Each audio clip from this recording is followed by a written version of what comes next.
छत्रपती संभाजीनगरमध्ये रात्रीपासूनच जोरदार पाऊस कोसळतोय, त्यामुळे नद्या नाल्यांना पूर आलाय। या पुराचा शेतकऱ्यांनाही मोठा फटका बसलाय। पैठण तालुक्यातील पाचोड गावात अनेक शेतकऱ्यांच्या शेतात अक्षरशः गुडघाभर पाणी तुंबलेलं आणि याचा परिणाम पिकांवर होतोय। शेतातील परिस्थितीचा आढावा घेतलाय आमचे प्रतिनिधी मोहसिन शेख यांनी। मराठवाड्यात गेल्या 2 दिवसांपासून पावसाचा हाहाकार पाहायला मिळतोय आणि यामुळे शेतकऱ्यांचं देखील मोठ्या प्रमाणात नुकसान झालंय। मी सध्या पैठणच्या पाचोड परिसरात आहे आणि आपण एका कापसाच्या शेतीत उभा आहे। आपण जर बघितलं तर या शेतीत नजर जाईल तिथपर्यंत पाणी आहे आणि हे पाणी किती आहे तर ते तुम्ही माझ्याकडे हे पाणी जर तुम्हाला दाखवण्याचा प्रयत्न करतो। हे पाणी माझ्या गुडघ्यापर्यंत म्हणजे गुडघ्याच्या वरती देखील आलेलं आहे। इथपर्यंत हे पाणी आहे आणि हे सगळे या पाण्यात जे आहे तर पाय जात आहे। हे शेतकरी इथं उभा आहेत, त्यांच्या पण इथपर्यंत पाणी हे सगळं पाहायला मिळतंय। आता हे कापसाचं पीक आहे आणि हे पीक आता एवढं जर पाणी याच्यात तुंबलं असेल तर शेतकऱ्यांच्या हाती येणार नाही। माझ्यासोबत शेतकरी आहे, मला सांगा दादा, एवढं पाणी आहे, आता हे कापूस काही कामाचं आहे म्हणजे काय नुकसान होणार?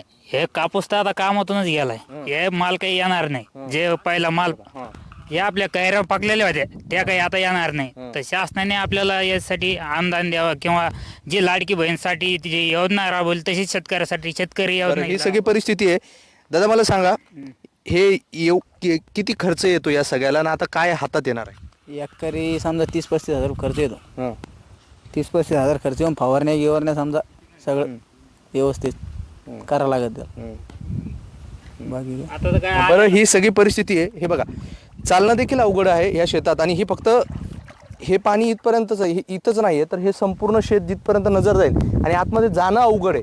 मी तुम्हाला थोडंसं दाखवण्याचा प्रयत्न करतो। ही अशी सगळी परिस्थिती बघा। हे किती फीट पाणी असेल तरी अंदाजे?